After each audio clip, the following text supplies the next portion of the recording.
आशीर्वाद एक बड़ी शक्तिशाली चीज है। बैठो बैठो बैठो, सुनो।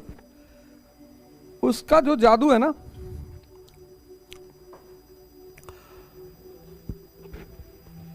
तुम सोचो, अगर तुम यूनिवर्स को पढ़ो, इस धरती को किसी ने सहारा दे रखा है? नहीं। सिर्फ अपनी गैलेक्सी में 400 मिलियन स्टार है अपनी, फिर बगल के एंड्रोमीडा, ऐसी न जाने कितनी लाखों गैलेक्सियां हैं। डार्क मैटर आज तक साइंस जान ही नहीं पाया कि क्या है। तो एक हिडन फोर्स है दुनिया में, पूरे ब्रह्मांड में। तो वो जो अदृश्य शक्ति है ना, जो सब कुछ चला रही है, उसको जो एक्टिवेट करना जान गया। देखो पीछे गांधी जी की फोटो लगी, बुद्ध की फोटो लगी, डॉक्टर अंबेडकर की फोटो लगी। इन लोगों ने उस अदृश्य शक्ति को पकड़ लिया। है तो हमारा ही जैसे लोग ना, और सारा काम शक्ति पे चलता है। सब मजदूर कौन है जिसके पास शक्ति नहीं है? मतलब जो अपनी शक्ति को कनेक्ट नहीं कर पाया, एक्टिवेट नहीं कर पाया, वो मजदूर है। वरना ऐसे ऐसे लोग हैं अभी धरती पर जो शायद स्कूल नहीं गए, कभी पढ़े नहीं, लेकिन बहुत पैसा है, कोई भी धंधा कर रहे हैं, बिजनेस कर रहे हैं। राजस्थान गुजरात के मारवाड़ी हैं। C+C, ये बड़ा प्यारा फॉर्मूला है मन का। जब तुम कोई काम शुरू करते हो, जैसे मान लो साइकिल चलाना तुमने सीखना शुरू किया, तो जब तक तुम कोई चीज सीखते हो तो तुम्हारा चित्त वहीं पे रहता है। ये चित्त है, पहले सी का मतलब है चित्त। ये बड़ा डेंजरस फॉर्मूला है। और जहां चित्त है वहीं चैतन्य है। इसलिए किसी काम की अगर क्वालिटी बढ़ानी है तो तुम बस ये दिमाग देखो कि उसमें चित्त लग रहा है कि नहीं। जैसे पहले लोग जब कोई काम देते थे घर भर में तो कहते थे चित्त लगा के करो। जहां चित्त है वहां चैतन्य है। इन दोनों का इतना प्यारा संबंध है। तो जब तुमने साइकिलिंग शुरू की तो चित्त तुम्हारा साइकिलिंग में है, क्योंकि खतरा है ना, गिर जाओगे, हाथ टूट जाएगा, पैर टूट जाएगा। तो जहां भी खतरा होता है, जैसे मान लो कुएं को ऊपर एक पतली सी लकड़ी रखी है, उस पर चलना है, तो देखो तुम्हारा चित्त वहीं पर रहेगा। एक्सपेरिमेंट करके देखो। जैसे यहां मुझे गिरने का डर नहीं है, लेकिन वहां अगर पतली सी लकड़ी रखी हुई है कुएं के बीच में, तो चित्त जहां भी खतरा है वहां चित्त तुम्हारे साथ रहेगा, तब नहीं भागेगा। शमशान में देखो भाग ही नहीं सकता। कभी चित्त को अपने देखना हो, चैतन्य को, तो कब्रिस्तान में चले आओ रात में, फिर इससे कहो जाओ घूम के आओ। वो जो प्रिया बचपन में साथ में पढ़ती थी उसके बारे में कुछ सोचो, कहेगा पागल हो गए, अभी कोई निकल आएगा अंदर से। तो तुम्हारी दिक्कत क्या है ना, तुम एक्सपेरिमेंट्स नहीं करते हो। गांधी जी ने कितनी अच्छी टाइटल लिखी, माई एक्सपेरिमेंट विद ट्रुथ, सत्य के साथ मेरे प्रयोग। तुम प्रयोग करते ही नहीं। तुम किसी दिन रात में चले आओ कब्रिस्तान में और अपने मन से कहो कि बेटा उलझ, और उलझ जाए तो मुझे बताना। अगर उलझ जाए तो मुझे बताना। उलझेगा ही नहीं, खतरा है ना। जहां खतरा है वहां चित्त तुम्हारे साथ है। कब्रिस्तान में भाग ही नहीं सकता। और अगर कब्रिस्तान में भाग रहा है तो या तो तुम पागल हो,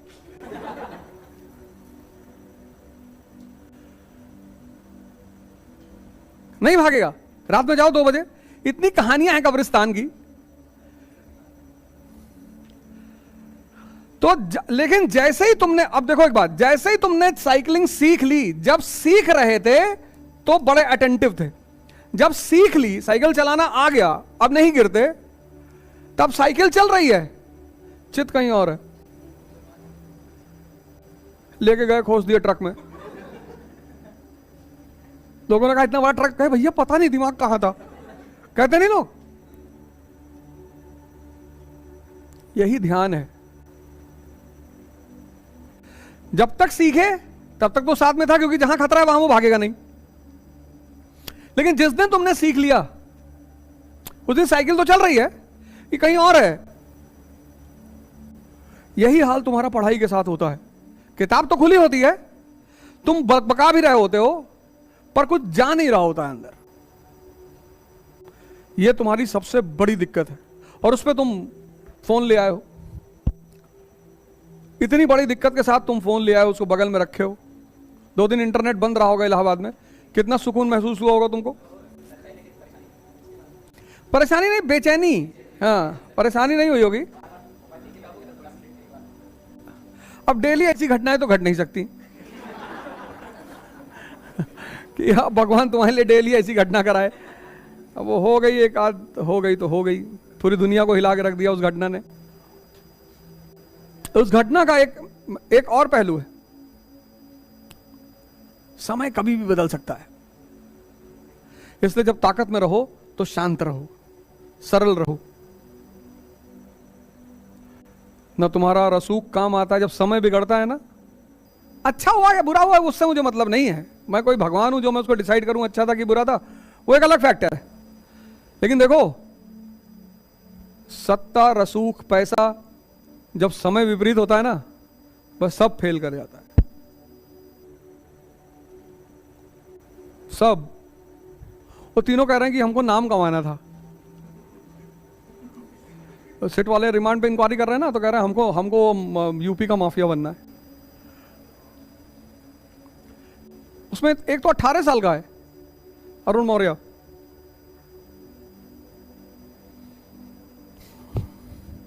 लेकिन खैर वो तो अलग घटना है। तो ये चीज है कि तुम्हें देखना है कि तुम्हारा चित्त जो है वो तुम्हारा लग रहा है अपने काम में कि नहीं लग रहा। अगर लग रहा है तो उसमें तुम्हें बड़े अच्छे रिजल्ट देगा, वो नहीं लग रहा है तो काम होता रहेगा, रिजल्ट नहीं आएगा। डर, तभी तो मां बाप स्कूल भेजते थे, उसी सिद्धांत पे जिसकी तुम बात कर रहे हो। बचपन उसी में तो बीता कि या तो टीचर फुटबॉल बना देगा और या बाप बना देगा। डर, अब उस डर ने क्या किया। अब हाँ, बहुत बढ़िया बात तुमने कही। वो जो 15 साल डर में बीता, टीचर का और बाप का, उस डर ने ग्रेजुएशन में ही आते ही बेअंदाज बना दिया कि अब मारो। तो वो डर कितना नेगेटिव बन गया बाद में। और जैसे जैसे तुम समाज से कटते चले जाओगे, फिर देखना तुम्हारा दिमाग कैसे तुमको पलटकर दिखाता है कि शक्ति क्या चीज होती है। और बताओ, ध्यान करना ही नहीं, ध्यान देना है। ध्यान करना थोड़ी है, ध्यान देना है। ध्यान देना इस तरह से होता है कि तुम अपने कमरे से निकले, चाय की दुकान पे पहुंचे, वहां 4 घंटे खड़े हो। तो बहुत लोग फोन किए, मैसेज किया, अरे भैया अतीक अहमद जी की हत्या हो गई और आपका क्या विचार है? मैंने कोई विचार नहीं। मैंने उनका नाम सुना था, ना व्यक्तिगत तौर पे मैं उन्हें जानता हूं, ना मेरा कोई परिचय था, ना मैं कभी मिला, ना मेरा उनसे बिजनेस मैटर था, ना मेरी पार्टी के थे, कुछ था ही नहीं मेरा। मानवता के नाते किसी व्यक्ति की मृत्यु होती है तो प्रभु राम ने सिखाया कि रावण को भी मरे तो वो गए, रावण को मुक्ति दी और रावण के साथ अच्छा व्यवहार किया। ये हमने रामचरितमानस से सीखा है। तो मानवता के नाते किसी की भी मृत्यु होगी तो दुख तो होगा ही कि भाई भगवान इनकी आत्मा को शांति दे, बस बात खत्म। जब आदमी मर गया फिर उससे कोई बैर भाव नहीं होता। जब मिट्टी हो गई ना तो ध्यान देना है। अब तुम निकले घर से चाय पीने, 4 घंटा वहीं खड़े हो, फिर शूटरवा जो आए थे, क्या मतलब है तुमको? क्या मतलब है? सब कुछ जान जाओगे, किसने मारा, क्यों मारा, कहां है शाइस्ता, हम बताएंगे, चलो। क्या करोगे ये सब जानकर? तो ये जो बुद्धि तुम लगा रहे हो, यही तो वेस्टेज ऑफ टाइम है। ध्यान तुम्हें इससे बाहर निकालेगा। ध्यान मतलब रोशनी। जहां भी तुम उलझोगे वो तुरंत ठोकेगा तुम्हें, भैया। ध्यान करना नहीं है, ध्यान देना है। उस ध्यान देने की प्रक्रिया ध्यान करने से शुरू होती है। अब इसको समझ लो, ध्यान देने की प्रक्रिया ध्यान करने से शुरू होती है। सुबह उठे, पट्टी बांधी आंख में, आधा घंटा, बस 10 मिनट। अब तुम्हारा दिमाग है और तुमको बैठने नहीं दे रहा है। 10 मिनट तुमने अपने दिमाग से कहा कि भाई 10 मिनट बैठ जाऊं। उसने कहा क्यों? ध्यान करने से क्या होता है? अरे तुमने कुछ नहीं होता, थोड़ा मजा ले लें अकेले बैठ के। और तुमको 10 मिनट नहीं बैठने दे रहा है। शुरुआत हमेशा 10 मिनट से करना। तो जो दिमाग 10 मिनट शांति से नहीं बैठ पा रहा है, वो इस किताब को समझेगा पढ़ते वक्त? रहेगा ही नहीं तुम्हारे साथ, रहेगा ही नहीं। ये जो C = C का कॉन्सेप्ट मैंने बताया, इसकी वजह से कुछ लोग अरबों रुपए कमा रहे हैं। अरबों रुपया, अरबों।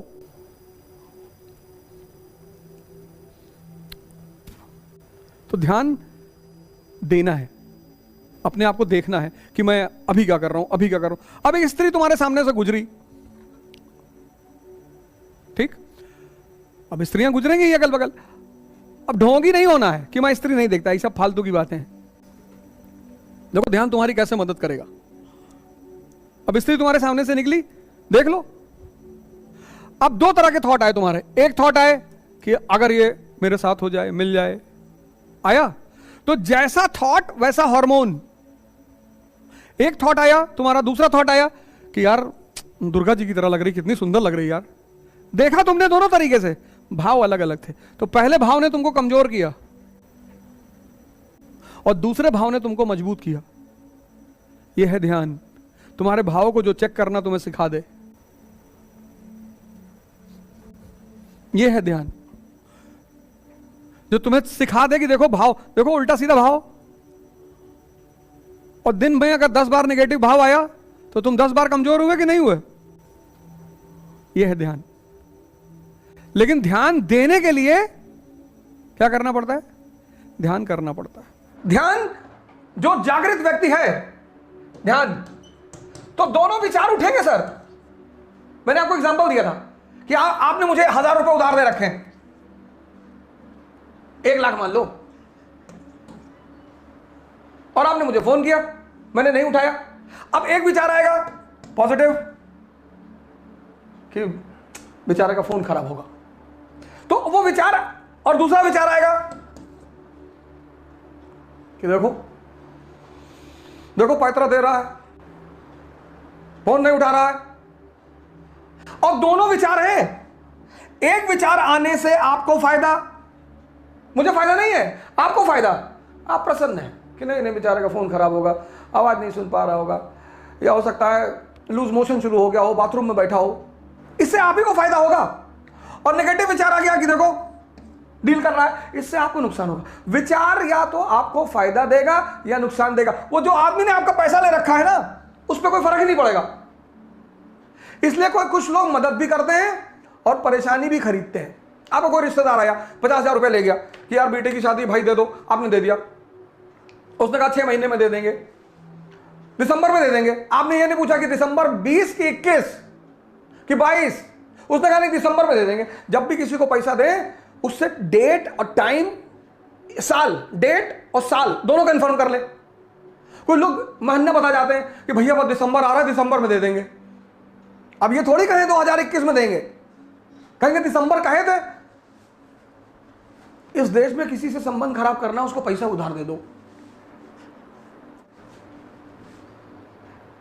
80% लोग टाइम पर पैसा देते ही नहीं। 80।